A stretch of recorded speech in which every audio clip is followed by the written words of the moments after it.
அஸ்ஸலாமு அலைக்கும் வரஹ்மத்துல்லாஹி வபரகாத்துஹு. உங்கள் இலியாஸ்.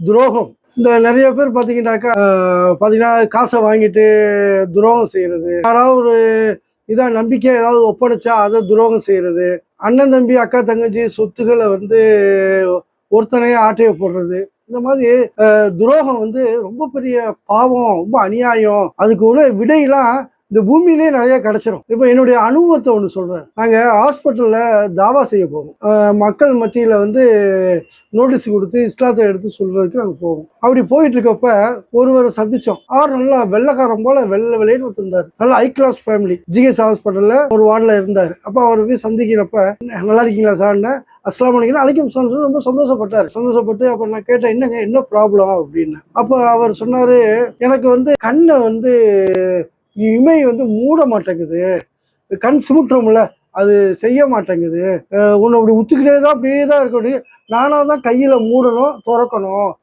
ரொம்ப நேரம் திறந்தா கண்ணு வலிக்குது, ரொம்ப வாழ்க்கையே வெறுப்பாக இருக்குது, செத்துடலாம் போல இருக்குது அப்படின்னு சொல்லி அவ்வளோ கொடுமையான இது அப்படின்னு சொல்லி சொல்கிறாரு.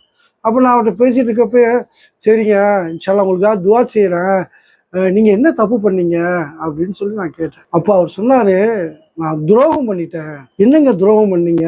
என்னுடைய வீடு வேலூர் பக்கத்தில். நான் என்னுடைய எங்கள் அண்ணன் தம்பி எல்லாம் சேர்த்து நாங்கள் மொத்தம் அக்கா தங்கச்சி 5 பேர். எங்கள் தந்தைக்கு கூடயே நான் பிஸ்னஸ், நான் தான் கூட இருப்பேன். எங்களுடைய வியாபாரம் தோல் பிஸ்னஸ், கொடி கட்டி பிறந்தோம், தோல் ஃபேக்ட்ரி அது இதெல்லாம் வச்சு. எங்களுடைய தாயும் தந்தையும் இறந்துட்டாங்க, என்கிட்ட ஒப்படைச்சிட்டு அவங்க இறந்துட்டாங்க. நீயே சொத்துலாம் பார்த்து பிரித்து கொடுறா பிள்ளைங்களுக்கு அப்படின்னு சொல்லி அவங்க 2 பேரும் இறந்துட்டாங்க. ஆனால் நான் என்ன பண்ணேன்டாக்கா, அந்த சொத்து இதெல்லாம் அவங்கள கல்யாணம் பண்ணி கொடுத்த உடனே நான் என்ன பண்ணேன், அவங்கள சொத்துக்களை கொடுக்காம நான் ஏமாத்திட்டேன், துரோகம் பண்ணிட்டேன். அவங்க இருக்கிற 4 பேருக்கும் நான் சொத்தை கொடுக்கவே இல்லை, எல்லாத்தையும் நான் வச்சுக்கிட்டேன். அப்படி வச்சுக்கிட்டே இருக்கிறப்ப அண்ணன் தங்கச்சி அக்கா தம்பி அண்ணன் இவங்களாம், தம்பி தங்கச்சிலாம் என் மேலே சாபம் விட்டாங்க. நான் அதை கண்டுக்கல, போங்க அப்படின்னு சொல்லி போயிட்டேன். அதுக்கப்புறமா இருக்கிறப்ப எனக்கு இந்த மாதிரி ஒரு ப்ராப்ளம் வந்துச்சு. நான் உலகத்துல போகாத இடமே இல்லை. என்னுடைய சொத்து சுகத்தை பல கோடியை நான் அதை விற்று நான் அதை சரி பண்ண முயற்சி செஞ்சேன். அமெரிக்கா போயிட்டேன், லண்டன் போயிட்டேன், எவ்வளோ நாடுகளுக்கு போயிட்டேன். ஆனால் சரிப்படுத்த முடியல என்னால். அதனால தான் காசு எல்லாமே காலியாகி போச்சு. அதனால ஜிஹெச்சில் வந்திருக்கேன். இப்போ பாருங்க, நம்பிக்கை துரோகம் எவ்வளோ பெரிய அநியாயம். இப்போ அவர் சொல்லி அழுகிறாரு. இப்போ எனக்கு நல்ல மனசு வந்துருச்சு, எனக்கு இதனால தான் எனக்கு தெரியுது. ஆனால் என்கிட்ட எந்த காசுமே கையில் இல்லையே, அவங்க எப்படி என்னை மன்னிப்பாங்க அப்படின்னு சொல்லி தேம்பி அழுகிறார். அவனால முழிச்சே இருக்க முடியல, திரும்பி கண்ணை மூடிக்கிறார். என் வாழ்க்கை இருட்டாகி போச்சு.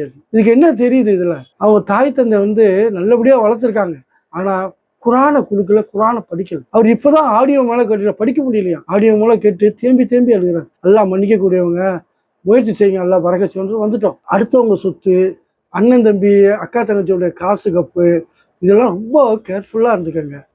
தண்டனை இந்த பூமியிலையும் எல்லாம் கொடுப்பான், மறுமையிலையும் கொடுப்பான். அடுத்தவங்களுடைய அமானிதங்களை நீங்கள் பாதுகாத்து அவங்கவுங்கள்ட்ட ஒப்படைச்சிருங்க. குரானை படிங்க, உங்களையும் உங்கள் பிள்ளைகளையும் இதை படித்து பின்பற்ற வைங்க. மாற்று மசாலும் எடுத்து கொடுங்க, அல்லாஹ் உங்களுக்கு வெற்றியை கொடுப்பான். செய்வோமா? இன்ஷா அல்லாஹ். அஸ்ஸலாமு அலைக்கும் வரஹ்மத்துல்லாஹி வபரகாத்துஹு.